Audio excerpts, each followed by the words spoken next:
பெரிய காட்டு நிலப்பகுதியில் செம்பாறை குடியிருப்பு என்ற மிகப்பெரிய எறும்பு கிராமம் இருந்தது. ஆயிரக்கணக்கான எறும்புகள் ஒழுக்கமாக வேலை செய்வார்கள்.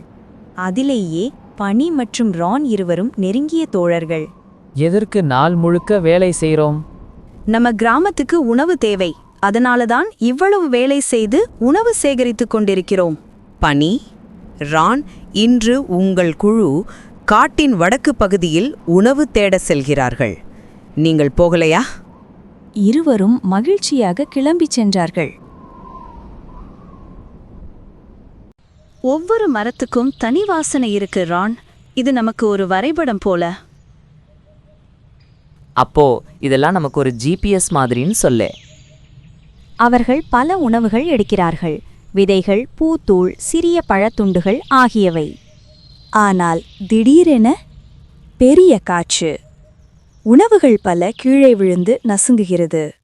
காற்று வந்தால் நம்ம பாதுகாப்பா இருக்கணும். அடி வைப்பதற்கு முன்பே சிந்திக்கணும். என்ன இவ்வளவு குப்பைகள் இங்கே இருக்கிறது? இதெல்லாம் எப்படி இங்கே வந்தது? இதெல்லாம் மனிதர்கள் போட்ட குப்பைகள். அவர்களால் பெரிய பாதிப்பு நமக்கு. யாராவது இருக்கீங்களா? என்னை காப்பாத்துங்க. எனக்கு உதவி செய்யுங்க. கவரில் சிக்கிக் கொண்டிருந்த சிறிய எறும்பை இருவரும் காப்பாற்றினர். அவர்கள் கிராமத்துக்கு திரும்பும்போது அங்கு பெரிய பிரச்சனை. கிராமத்துக்கு நீர் வரும் சிறிய ஆறு உலர்ந்து வருகிறது. தண்ணீர் இல்லை என்றால் நமக்கு குளிர்ச்சியும் கிடைக்காது, உணவும் கிடைக்காது. அம்மா, இந்த ஆறு ஏன் வற்றுகிறது? அதுதான் எனக்கும் தெரியவில்லை. காட்டின் மேல் பகுதியில் பெரிய தடுப்பு கட்டி கொண்டிருக்கிறார்களாம். அதனால் தான் தண்ணீர் வரவில்லை. பனி, வா கிளம்பலாம். நாம் போய் என்னவென்று அதை பார்க்கலாம். சீக்கிரம் கிளம்பு. ஆமாம் ரான், நாம் செல்லலாம். நம் கிராமத்திற்கு நாம் உதவ வேண்டும். இப்போதே கிளம்பிச் செல்லலாம். வா. துணிச்சலான இரு நண்பர்களும் நீண்ட பயணத்திற்காக கிராமத்தை விட்டு தூரமாக சென்றார்கள். பெரிய புழுவிடத்தில் ரான் மாட்டிக்கொண்டாம். ரான், ஓடிவிடு. இது நமக்கு ஒரு போர் மாதிரி. வா, போகலாம். அந்த பறவையிடம் மாட்டினால் அவ்வளவுதான்.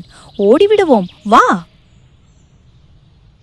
மனிதர்கள் செய்த தவறுகளால் ஏற்படும் விளைவை பார்த்தாயா? இப்போது எப்படி இதை அகற்றுவது? நாம் 2 பேரால் மட்டும் இதை அகற்ற முடியுமா? அருகில் உள்ளவர்களிடம் உதவி கேட்கலாம். எங்களுக்கு உதவி செய்ய யாராவது வாருங்கள். குப்பைகள் நகர தேங்கி கிடந்த தண்ணீர் மீண்டும் ஓடத் தொடங்கியது. அனைவருக்கும் நன்றி.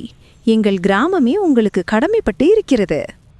இருவரும் தங்கள் கடமையை முடித்துவிட்டு வெற்றியுடன் வீடு திரும்பினார்கள். கிராமமே அவர்களை வரவேற்றது.